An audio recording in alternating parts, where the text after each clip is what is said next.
Esto es lo que pasa en la diabetes mellitus tipo 2. Ahorita decíamos, ¿y qué si se pierde parte de la barrera glomerular, como se perdió un podocito en la diabetes tipo 2? Pues bueno, que a causa de que no existe ya esta barrera, empieza a haber proteinuria, y esta proteinuria empieza a lesionar no nada más al glomérulo, sino como lo estamos viendo aquí, al túbulo. El túbulo, pues bueno, a partir de estas proteínas empieza a liberar interleucina 8,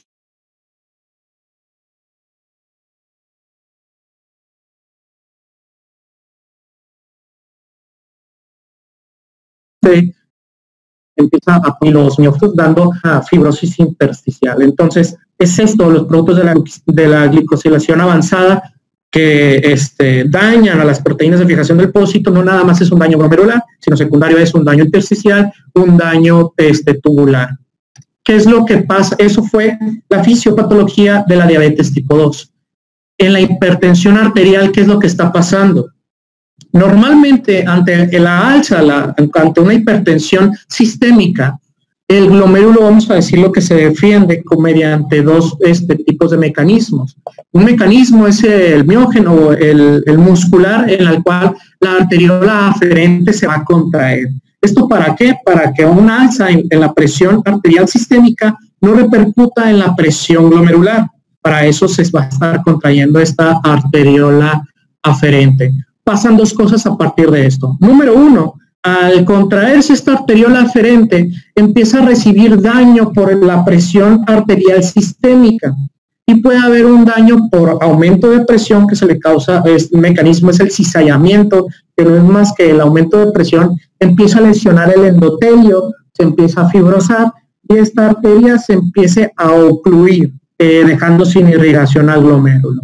También, junto con esta disminución de irrigación, hay un segundo mecanismo que es el tubular, en el túbulo contorneado distal, que se empieza a dar cuenta que como al glomérulo no le llega sangre, este túbulo contorneado distal que tiene unas células del aparato glomerular que se llama las máculas densas. Esta mácula densa es un quimioreceptor, detecta químicos, en caso preciso el sodio. Se da cuenta que no hay sodio, entonces la mácula densa dice, oye, no hay sodio, y se empieza a liberar renina por el aparato yuxtaglomerular y empieza a activar el eje renina-angiotensina-aldosterona, produciendo todavía más hipertensión sistémica y creando este círculo vicioso en la hipertensión arterial sistémica.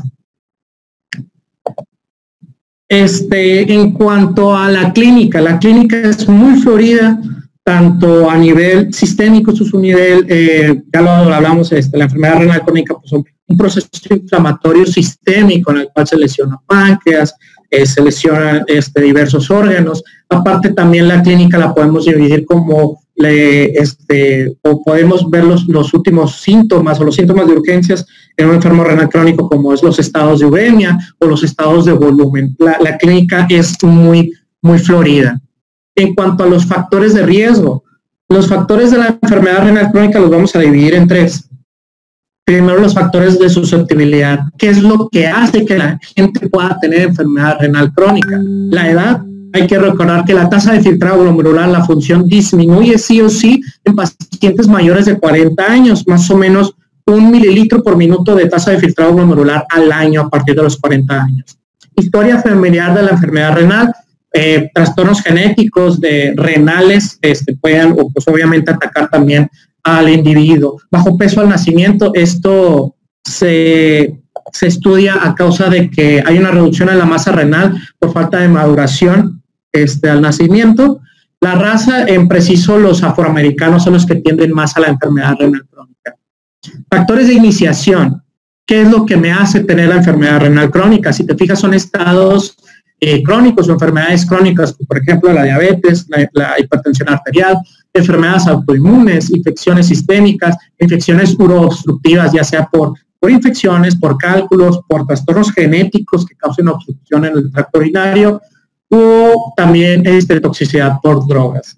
Los factores de progresión. ¿Qué hace que mi enfermedad renal crónica, una vez diagnosticada, progrese o tienda a la falla renal completa? Bueno, la proteinuria, ya vimos cómo las proteínas cómo al filtrarse y al estar ya en la cápsula de Bowman y de ahí por los túbulos, etcétera, causa daño tubular y daño intersticial. La hipertensión arterial sistémica igual es por el mecanismo que ya vimos, causa cizallamiento a las arteriolas aferentes y estas arteriolas se empiezan a fibrosar y se empiezan a ocluir. El control pobre de la glicemia, ya vimos que los productos de la glicación avanzada van a repercutir sobre el podocito, etcétera, y por obvias razones el tabaquismo. Ahora, a la hora de evaluar la enfermedad renal crónica o a la hora de clasificarla, tenemos que estudiar la tasa de filtrado glomerular. Esta tasa de filtrado glomerular obviamente tiene goles estándar, ya sea con el tecnesio, cosas más precisas como la cistatina, etcétera. Y nosotros nos podemos basar en dos fórmulas en la cual se ha estudiado durante muchos años, que es la MDRD y la CKD-EPI. Aquí tenemos un estudio en El Salvador Subirán por el Servicio de Nefrología en el cual se estudiaron las dos fórmulas a ver cuál pudiéramos usar. Se dieron cuenta que es más precisa la fórmula de MDRD siempre y cuando lo usaras en pacientes con tasas de filtrado glomerular por debajo de 60 y que no tuvieran comorbilidades. Esto es un poquito también sacado porque el estudio en realidad también se hizo en pacientes completamente sanos, en la cual si tenías alguna enfermedad renal crónica, algún trastorno crónico, pues te excluía del estudio, pero se vio precisamente eso, que la CKD-EPI era un poquito más exacta, o era más exacta, pero en pacientes con tasa de filtrado mayor y sin comorbilidades. Entonces, pues para fines prácticos y para el tipo de pacientes que vamos a estar viendo, ya sea pacientes en la consulta o en piso, pues bueno, se prefiere la MDRD para tasas de filtrado menos de 60 y para pacientes con comorbilidades. Una vez que tengamos o cómo vamos a calcular la tasa de filtrado glomerular, ahora vamos a clasificar bien a mi paciente. A partir de la tasa de filtrado glomerular, puedo clasificar a mi paciente en grados, del grado 1 al 5. Para esto se utiliza, pues bueno, del grado 1 mayor a 90, del grado 5 pues ya menor a 15. Para esto pusimos este relojito que nos han dicho pues desde la facultad que nos ayuda mucho. Imaginemos que aquí está pues las horas, ¿no? El 9, el 3, el 6. Pues bueno, el grado 1 entonces sería por arriba de 90, el grado 2 por debajo de 90 hasta 60,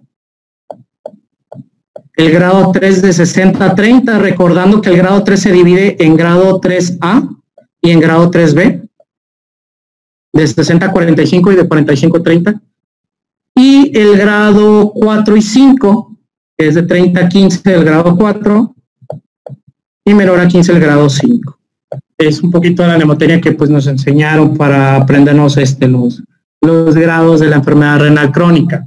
Una vez estadiado por grados con respecto a la tasa de filtrado glomerular, también es importante estadiarlo con la albuminuria. Habíamos dicho ahorita, a lo mejor la tasa de filtrado glomerular no está tan baja o no te da ahí, pues algo que pensar de una enfermedad renal crónica, pero la albuminuria también es un marcador de mortalidad, en el cual tenemos que ponerle 1A si nuestro paciente tiene albuminuria menor de 30 miligramos, ponerle 2A si es que está de 30 a 300 miligramos, o ponerle 3A si es que la albuminuria se presenta mayor a 300 miligramos. Esto, como lo dije ahorita, modificará la mortalidad de nuestro paciente. Y por último, también a la hora de clasificar la enfermedad renal crónica, tratemos de clasificar también la etiología o la probable etiología, si no es que tenemos un diagnóstico preciso de que está atacando a nuestro paciente, ya sea por enfermedades primarias o secundarias, o si estas enfermedades son en cualquiera de las estructuras de la unidad renal. Habíamos dicho glomérulo, túbulo, intersticio o vascular. Por poner un ejemplo, entonces, una clasificación sería enfermedad renal crónica grado 3B a 2, si es que tuviera de 30 a 300 miligramos de albuminuria, secundario a nefropatía diabética.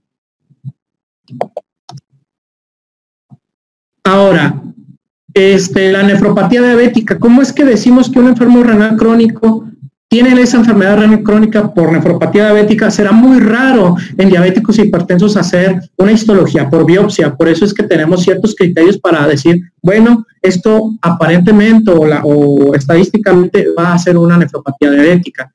¿Cómo determinamos ese origen diabético? Que presencia de enfermedad renal, al menos 5 años con diabetes tipo 1 o la presencia de diabetes tipo 2 o el uso ya de medicamentos para la diabetes, retinopatía diabética y que no se sospeche ni clínica ni bioquímicamente de alguna otra alteración que no sea la nefropatía diabética. Por ejemplo, si yo tengo, no sé, proteinuria en rangos nefróticos, pues bueno, eso no es en preciso de una nefropatía diabética, entonces habría que estudiar algo así por histología obligadamente.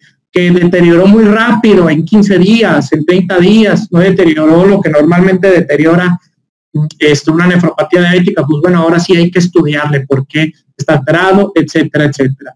Igual el origen hipertensivo, a lo mejor hay pacientes que no tienen un origen como cual y tú estás dudando, no, pues puede ser la enfermedad renal crónica, puede ser por hipertensión arterial, pues bueno, para eso tiene que tener historia de enfermedad de hipertensión arterial sistémica, por ultrasonido hipertrofia ventricular izquierda, el sedimento urinario tiene que ser normal, los riñones tienen que estar normales o ligeramente pequeños, la progresión tiene que ser lenta, ahorita vamos a hablar de progresión, pero no tuviera que rebasar más de 5 mililitros minutos al año, estos enfermos renales crónicos, al menos por la hipertensión, y una proteinuria no nefrótica. Si ya nos da una proteinuria no nefrótica, pues bueno, ahora sí nos lanzaríamos a buscarle algo, a lo mejor glomerular, algo en detalle, ¿no?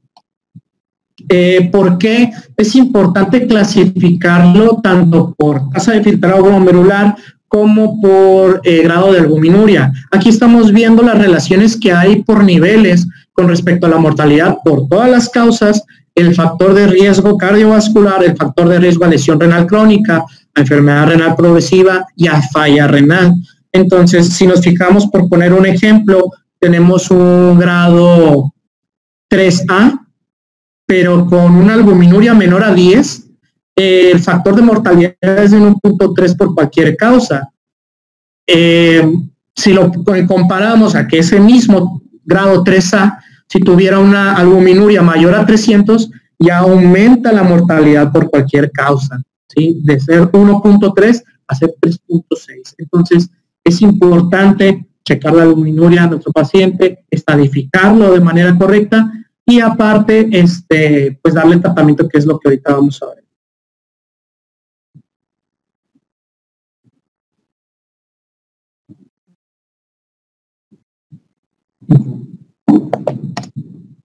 Esta es una gráfica nada más para demostrar lo que acabamos de decir, que como en esta gráfica encontramos el factor de riesgo o la relación que hay entre mortalidad y la disminución de tasa de filtrado glomerular, y entre mortalidad y el nivel de albuminuria, como aumentando la albuminuria aumenta la mortalidad por cualquier causa.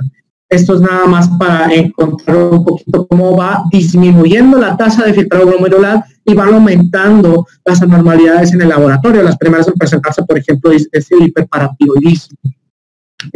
La clínica que va a tener nuestro paciente, pues, por enfermedad, por estadio, va a prevalecer la hipertensión por mucho en todos estos pacientes. Después seguiría la anemia, después otros datos pues, que son demasiado inespecíficos. ¿Cómo definimos la progresión? La progresión de la enfermedad renal crónica es 5 mililitros por minuto al año, o que salte de un grado a otro, por ejemplo, de grado 2 a grado 3A, que salte de grado al año, siempre y cuando este salto de grado sea por más de 5 mililitros minutos al año. ¿Por qué ponemos esta definición de progresión? Porque es lo que queremos evitar al darle tratamiento a un enfermo renal crónico. Más o menos, esa es la progresión, más de 5 mililitros. Un diabético tenderá a progresar de 7 hasta 10, hay veces que hasta 15 puede progresar, 7 a 10 mililitros al año de tasa de filtrado glomerular puede reducirse en un diabético, y esto se puede cambiar si con tratamiento óptimo se puede cambiar hasta 3 mililitros de tasa de filtrado glomerular al año. Entonces, de que tu paciente pierda 10 mililitros al año a que con tratamiento pierda 3 mililitros al año, pues bueno, da un margen de sobrevida muy importante. Ahora sí, ¿qué onda con el tratamiento? El tratamiento se trata, número uno, de retrasar esto que ahorita definimos que es la progresión, de tratar las complicaciones que es no tener un riñón o de una enfermedad renal crónica, ajustar los medicamentos que debe utilizar nuestro paciente con respecto a su tratamiento normal o otras enfermedades que vaya a requerir, y la terapia de reemplazo renal, que en realidad nos vamos a centrar en cuándo lo voy a mandar a la nefrología. Perdón. ¿Cómo disminuimos la progresión en la enfermedad renal crónica?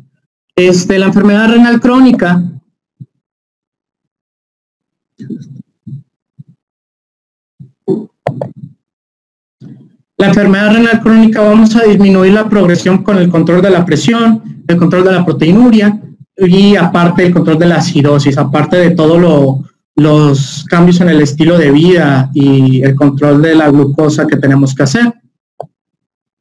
En cuanto al control de la presión arterial, ahorita ya hablábamos del mecanismo que hay de la arteria aferente, en el cual ante un alza de la presión sistémica hay una reducción o hay una contracción de la arteriola aferente y por ende no pasa la presión sistémica a la presión glomerular. Esto como quiera se va a perder. Este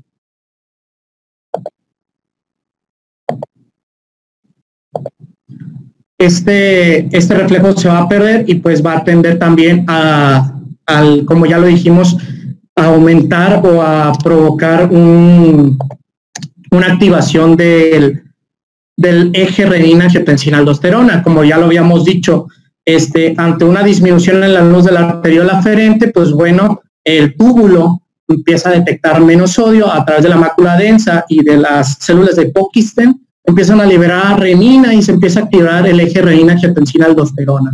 Aparte que pues este eje empieza también a contraer, a contraer la arteria eferente, todavía dando un aumento en la presión de este glomérulo.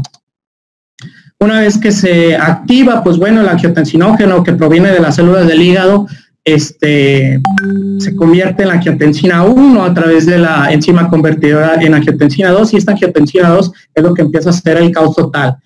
Va hacia la zona glomerular de la corteza suprarrenal, produciendo y liberando aldosterona, en el cual pues, va a haber una reabsorción tubular, con ello reabsorción tubular de sodio, con ello reabsorción también de volumen y una excreción de potasio.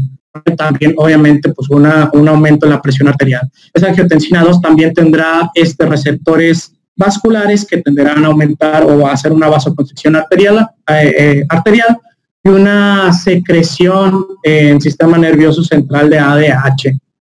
Y es de aquí donde se va a centrar nuestro principal pilar para la presión arterial sistémica y también para control de la proteinuria, en los medicamentos que estén alterando este eje, ya sea en una inhibición de la angiotensina 1 a la angiotensina 2, para que no se lleve a cabo o no finalice este eje, o a lo mejor que sí finalice, pero bloqueemos sus receptores con antagonistas de los receptores de la angiotensina 2.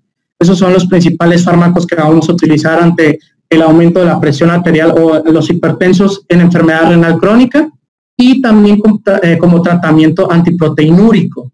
Otra cosa que se pueden utilizar es antagonistas de los receptores de la aldosterona y los calcioantagonistas. Los calcioantagonistas únicamente van a disminuir el filtrado glomerular, bueno, van a disminuir la presión arterial sistémica y por ende el filtrado glomerular y por ende la proteinuria, pero no van a actuar en la arteriola eferente como sí lo hacen los YECAS y los ARA2.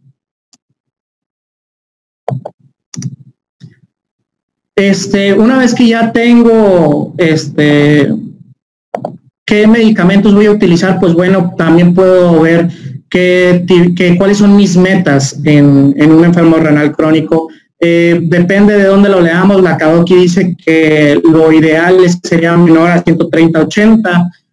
La GNC8 acaba de decir que es menor de 140-90.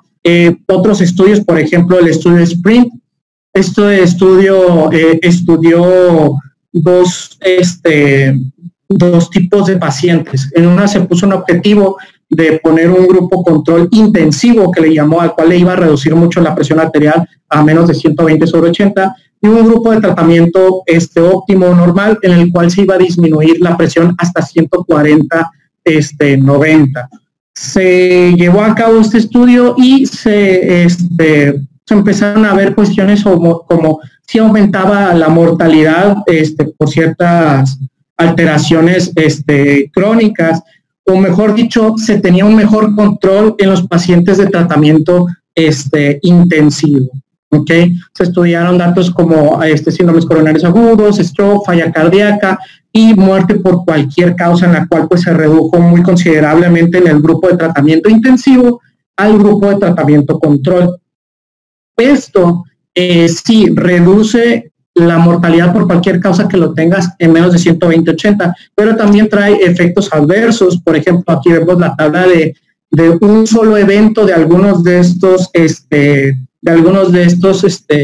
alteraciones, como por ejemplo fue la hipotensión, el síncope, la bradicardia, y fueron mucho mayores en el tratamiento intensivo que el tratamiento estándar. Estos únicamente los eventos. También hubo una alteración en cuanto a las idas a emergencia o las llegadas a emergencia por cualquiera de estos eventos, y pues aumentó considerablemente las visitas a emergencias por los eventos adversos. Entonces, lo que nos dice el grupo SPRINT es que sí, tratemos de acercar a lo que se pueda a 120/80, pero considerando enfermedades crónicas como por ejemplo cardiopatías, entre otras cuestiones de nuestro paciente. En cuanto a la acidosis metabólica, la alteración de la acidosis metabólica tiene un doble mecanismo. Tanto se está excretando bicarbonato como no se está excretando los hidrogeniones. Por ende, que la acidosis metabólica sea un problema serio en la enfermedad renal crónica. Para esto, pues podemos dar bicarbonato vía oral, tabletas de 1 a 4 tabletas diarias de 650 miligramos, o bueno, de 1 a 4 2 veces al día, y teniendo una meta de bicarbonato por arriba de 22 y por debajo de 24. En cuanto a la glucosa, se prefiere, o las metas en un enfermo renal crónico, es que la hemoglobina glucosilada se lleve a menos de 7%.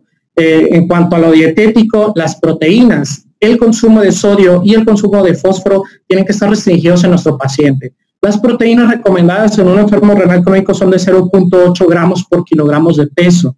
Recuerda que esto que estamos viendo ahorita es en el enfermo renal crónico prediálisis. Vamos a ver, obviamente, tanto en la hemodiálisis como en la ADP, este consumo de proteínas va a aumentar. Vamos a aumentarle el consumo proteico a nuestro paciente hasta 1.4 se puede dar en la ADP. Pero este manejo en nuestro paciente prediálisis, en el cual vamos a reducir a 0.8 gramos por kilo de peso las proteínas. El consumo de sodio a menos de 4 gramos y el de fósforo a menos de 800 miligramos al día. La dieta también tiene que ser en cuestión de nuestro paciente. Eso que estás viendo ahí es una calculadora de calorías, en el cual pues más o menos le puedes entrar a tu paciente cuáles son las calorías que él tiene que consumir al día. Ya sea si tu paciente, por ejemplo, es obeso, pudieras recomendarle perder peso, ya sea que las calorías que tú estés calculando, disminuirla a 500 y lo que quieres es que pierda 1 kilo de peso a la semana, disminuirle en 300 si es lo que tú quieres que pierda, si quieres que pierda 0.5 kilos o medio kilo a la semana. El ejercicio ya se demostró que puede ser anaerobio o aerobio, dependiendo o de la preferencia del paciente. Hay ejercicios tales como el Tai Chi, que aparte ayudan al equilibrio del paciente, a control o prevención de caídas, etcétera. El ejercicio tiene que ser de 3 a 5 veces por semana, al menos 30 minutos. Y el abandono del tabaco. Esto que estamos viendo aquí es los hipoglucemiantos orales que se pueden usar en la enfermedad renal crónica. Si te fijas, los más usados, como es metformina o la glibenclamida, se tiene que tener ya control ante el enfermo renal crónico. Estamos viendo cómo la glibenclamida ya se debe dejar de utilizar ante tasas de filtrado glomerulares menores de 60. O sea, en estadio 3A ya la tenemos que quitar por el riesgo a hipoglucemias. La metformina se puede utilizar con mucho cuidado en menos de 60 de tasa de filtrado glomerular. Se tiene que bajar la dosis en menos de 45 de tasa de filtrado glomerular y se tiene que quitar por completo en menos de 30 de tasa de filtrado glomerular. Hay otros medicamentos, por ejemplo, los inhibidores de la DPP4 que toleran muy bien las tasas de filtrado glomerular o la enfermedad renal crónica como tal. Pues bueno, para tranquilizarnos un poquito, esto que estás viendo aquí es una foto de la Tierra desde la Luna. En cuanto a la Tierra, pues bueno, lo que podemos decir es que es el único hogar que conocemos. Toda la historia ha ocurrido aquí, tanto villanos, héroes, genios, imbéciles, han vivido aquí. Todos los que conoces están aquí, o lo que vas a conocer está en la Tierra, desde tu familia, tu esposo, tus hijos, etcétera. Si nos alejamos un poquito más a la Luna, estamos viendo esta imagen. Esta imagen fue tomada por la sonda Voyager 1. La sonda Voyager 1 es la herramienta más lejana de la Tierra creada por el humano. Esta sonda Voyager 1 lo que quería era estudiar las lunas tanto de Júpiter como de Saturno, pero llegó un momento en donde no podía retornar a la Tierra y por ende se mandó hacia el espacio interestelar. Justo antes de abandonar el sistema solar, la sonda voltea para captar una imagen y esto que estamos viendo aquí es la Tierra. Carl Sagan, un astrofísico muy famoso, después hizo una alegoría a esto como somos el tenue punto azul en el universo, en el cual pues somos demasiado insignificantes. Si todavía nos alejamos más y todavía vemos la perspectiva todavía más lejana, vamos a ver que nuestro sistema solar es una pequeña muesca, una pizca en esto enorme que es la galaxia, la Vía Láctea. Nuestro sistema solar es simplemente una estrella más de miles de estrellas que forman la Vía Láctea girando sobre un agujero negro. Si todavía nos alejamos más, vamos a ver que la Vía Láctea es una de las millones de galaxias que existen en el universo. Si todavía nos queremos sentir un poquito más chico, vamos a ver este cúmulo en el universo, este cúmulo de galaxias que existen. Todas esas estrellas, todos los eones de años o de historia que ha tenido el universo, muchas veces se ha preguntado el origen de esto. La teoría que tenemos más relevante es acerca pues del Big Bang. El Big Bang fue la creación de todo este universo que hemos visto masivamente, millones y millones de estrellas, millones y millones de constelaciones, galaxias, etcétera. Ha habido veces que, por ejemplo, un físico muy famoso, como por ejemplo fue Stephen Hawking, que dijo, ¿y qué es el Big Bang? ¿El Big Bang alguien lo hizo? ¿O el Big Bang se hizo a sí mismo, buscando un origen del universo? Buscando ese origen del universo y viendo esta imagen del universo como tal, tan enredado como si fuera una red, obliga a muchos pensadores a darle forma o a darle un parecido a esto. Esto que estás viendo aquí es a través de fluoroscopía las neuronas del sistema nervioso central de un humano común. Esto lleva a pensar a algunos filósofos, algunos científicos, a que el Big Bang, el inicio del universo, el inicio de todas las galaxias habidas y por conocer, quizá es una neurona o es un potencial de acción de alguna neurona de un sistema nervioso que no podemos asimilar, un sistema nervioso más allá de nuestro alcance, algo mucho más grande que nosotros. Empezaba a crearse esta teoría de que tal vez el Big Bang, el inicio, sea simplemente un potencial de acción de una neurona o sea un pensamiento de los millones de pensamientos que ha tenido este sistema llamado universo. De ahí que nos preguntemos, ok, ¿y el hombre entonces qué es? Si el inicio, el Big Bang, fue un potencial de acción de una neurona, de un sistema nervioso que no conozco, ¿el hombre qué es? Pues lamentablemente se empieza a asumir que el hombre es el azar. Si lo ponemos en perspectiva, tanto tu fisiología como tu anatomía, todos los componentes existen en el universo. La probabilidad de que tú existas como tal y como eres es de diferente a cero.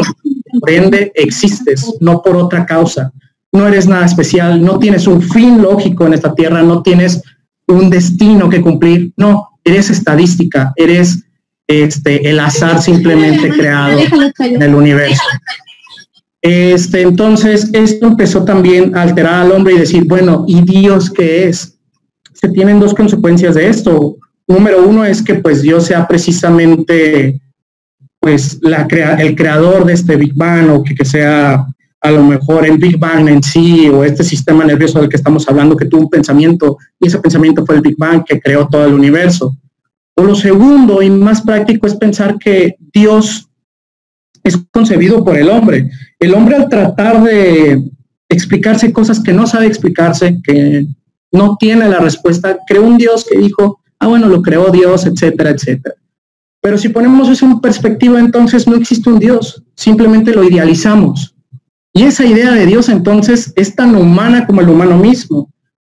Por ende, muchos pensadores han llegado a esa conclusión, que el hombre, queriendo idear algo, ideó a Dios, pero es el hombre quien es su Dios en específico.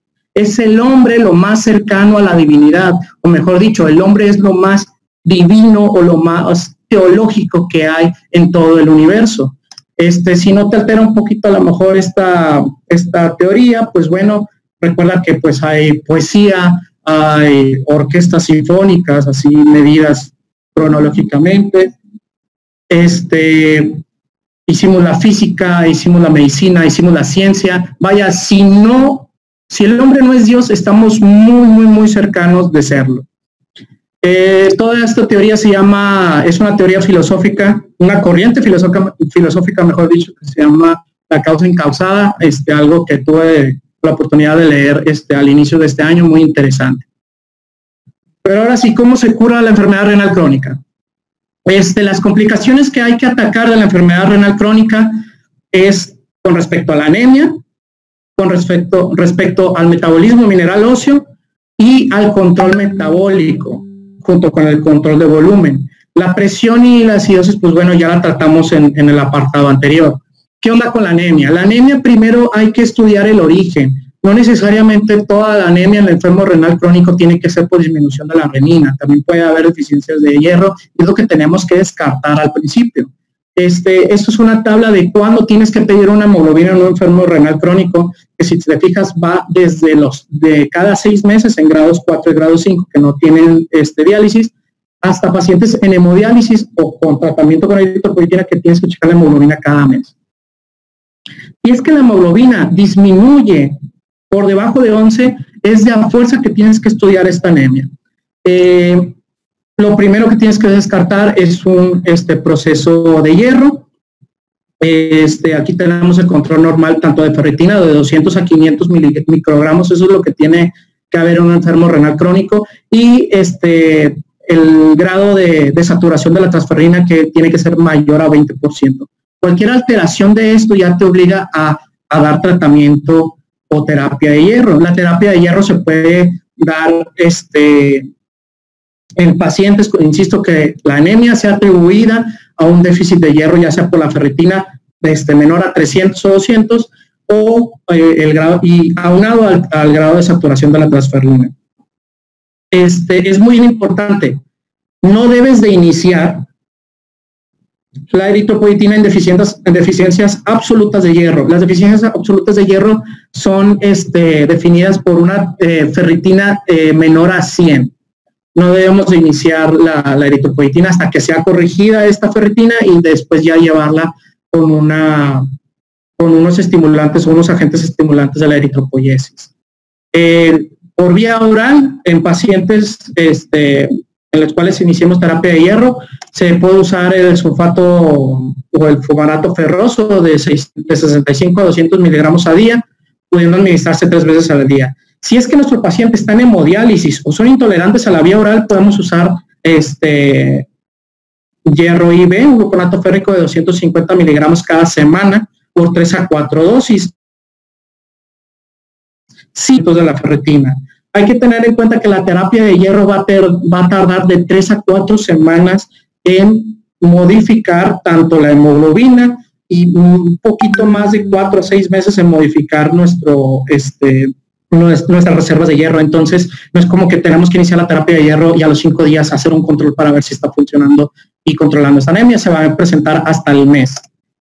La terapia con eritropoyetina, pues bueno, se va a iniciar cuando el paciente tenga hemoglobina por debajo de 9, siempre y cuando, como habíamos dicho, no tenga déficit absoluto de ferritina, con el promedio más o menos de llevarlo de 10 a 12 gramos por decilitro de hemoglobina.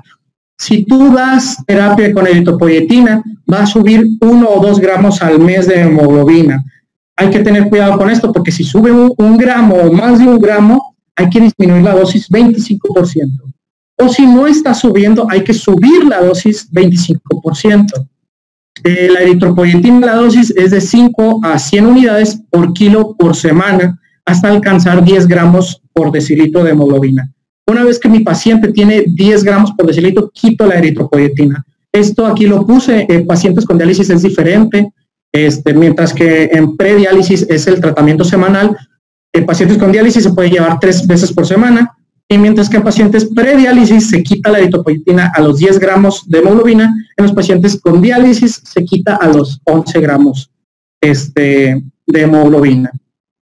Hay que tener en cuenta también a pacientes que a lo mejor que son candidatos a trasplante renal para pues no estarlos a lo mejor transfundiendo, entre otras cosas. En cuanto a los trastornos minerales y óseos, ¿qué nos tenemos que fijar? Primero, pues por una disminución de la masa renal, hay una disminución en el filtrado del fósforo. Se empieza a acumular y empieza a causar toda la serie de estragos que ya conocemos, que es una disminución del calcio. La paratiroides empieza a ser insensible tanto al calcio como a la vitamina D. Pues aunque la haya, la paratiroides la paratormona empieza a aumentarse, a querer que haya calcio, cosa que se empieza a hacer un círculo vicioso aquí. Esto que estamos viendo es más o menos la cronología de cuándo debes de checar. Lo que más debes de checar es el calcio y el fósforo, que se debe hacer mensualmente, y de 1 a 2 veces al año la vitamina D, y de 2 a 3 veces al año la PTH.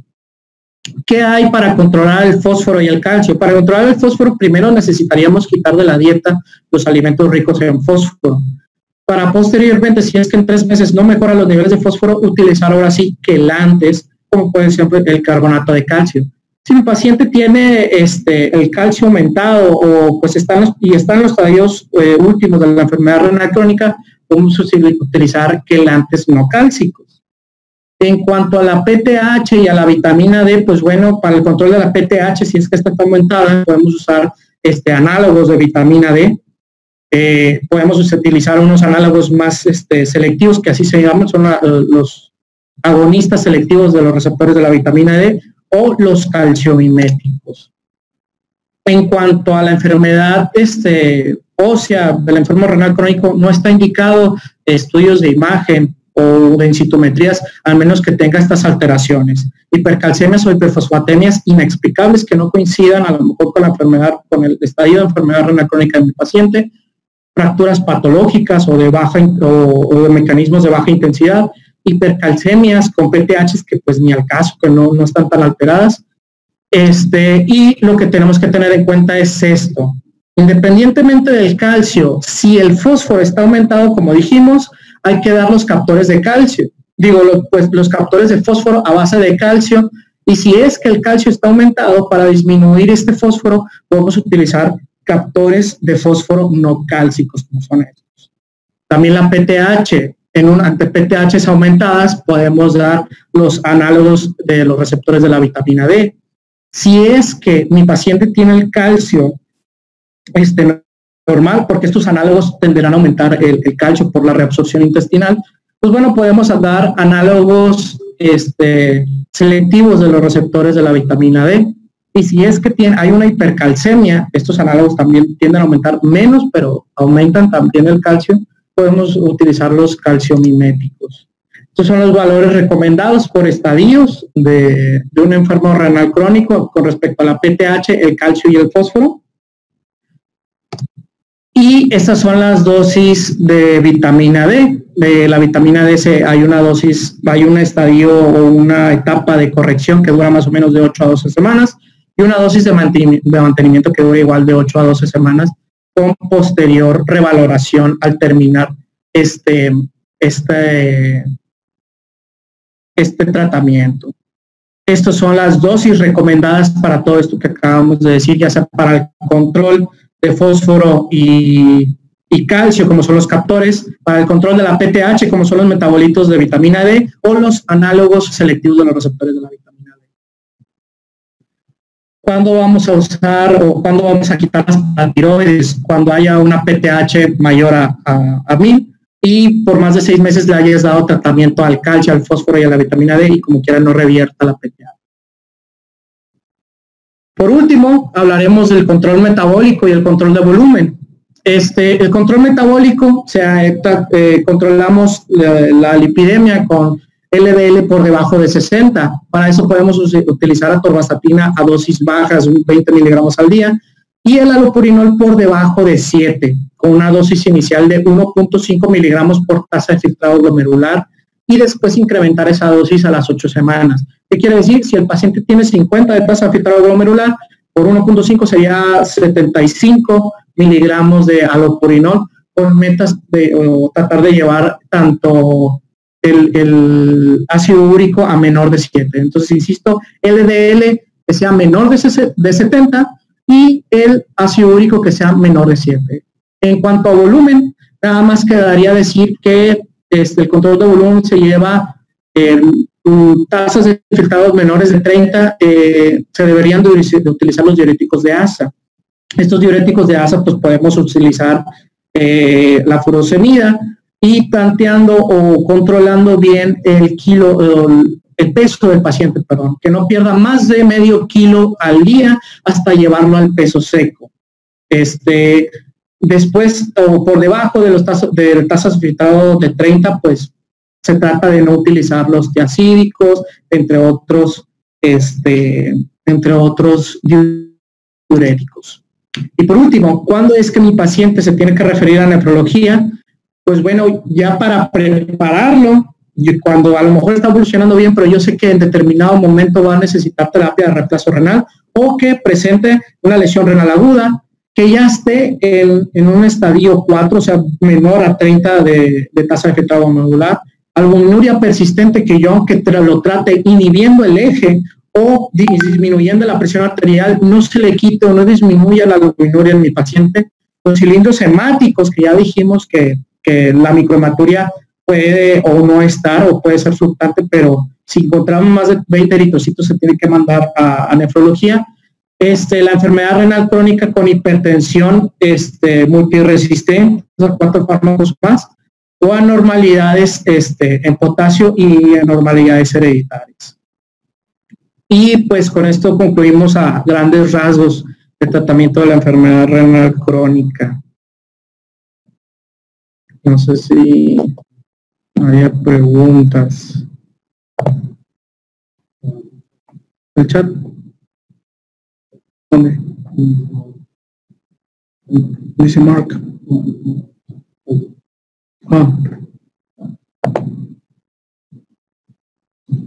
Hola, buenas tardes. Hola, buenas tardes. Me gustó mucho tu exposición y las imágenes, que estaban muy bien. Muchas gracias. Oye, nada más tengo duda ahí con lo del sodio, que dijiste que era de lo recomendado menor de 4 gramos al día. Sí.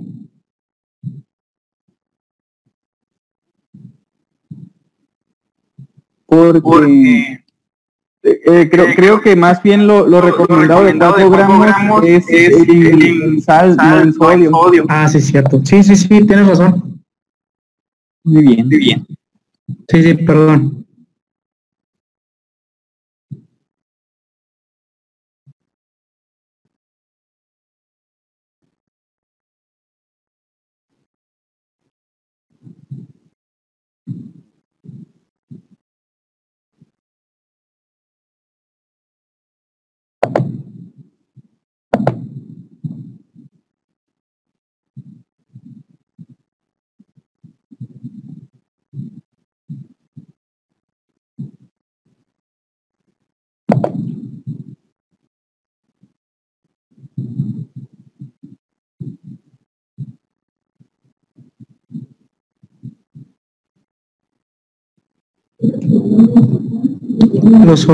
Los sartán y filtrado glomerular.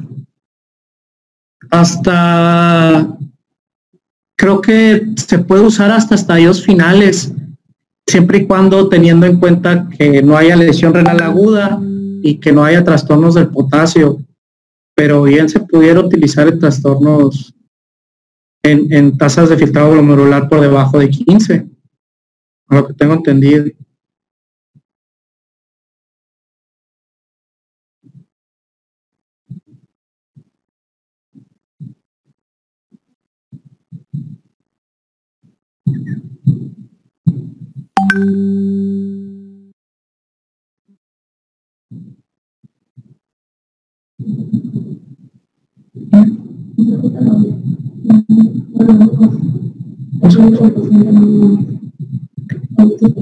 De lo del potasio y la lesión renal.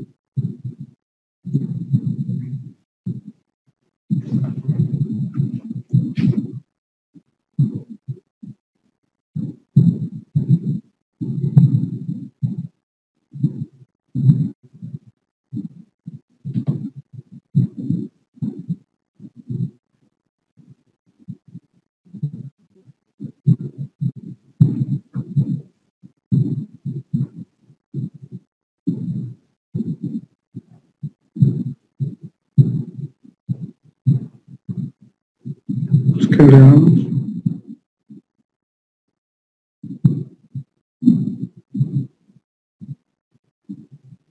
Muchas gracias.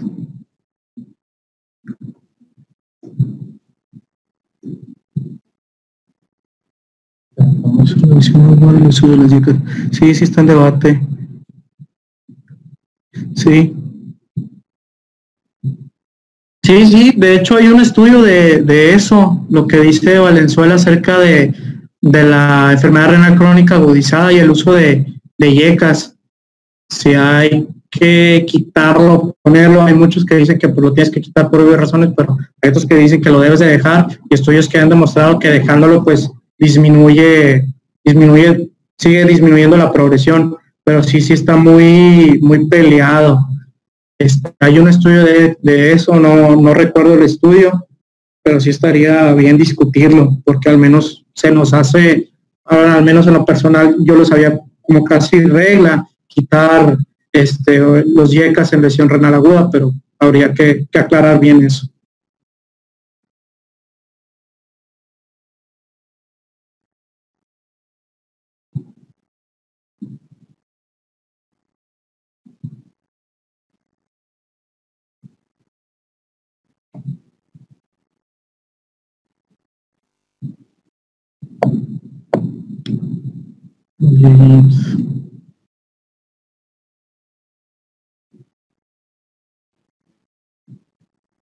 No solo, se recomienda porque da estimaciones más precisas en tasas mayores a 60 sin comorbilidades. Ya sería cuestión de que valorara si tu paciente tiene comorbilidades crónicas, aunque sean tasas mayores de 60, pues utilizar la otra, la MDRD o CKD-EPI. El estudio que pusimos del Salvador Subirán dice que la CK de EPI es más precisa, pero se utilizó en pacientes con tasas mayores o tasas por arriba de 60 y sin comorbilidades, pacientes completamente sanos.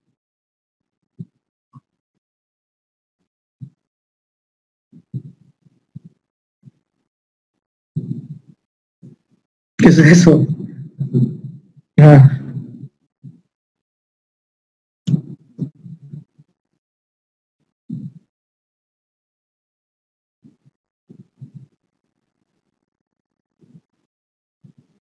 Huge.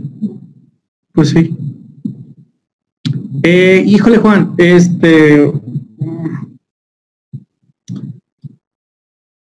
la cantidad de pacientes geriátricos que nos tocan. A la neta no me quiero aventar y decirte, no, Huge, no hay que usarlo. O decir, sí, porque no he leído la de Huge sobre otras,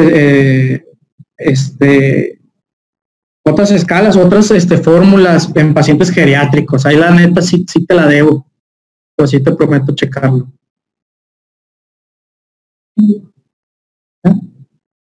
Bueno, hasta luego.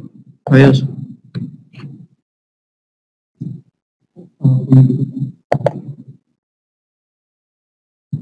¿Dónde?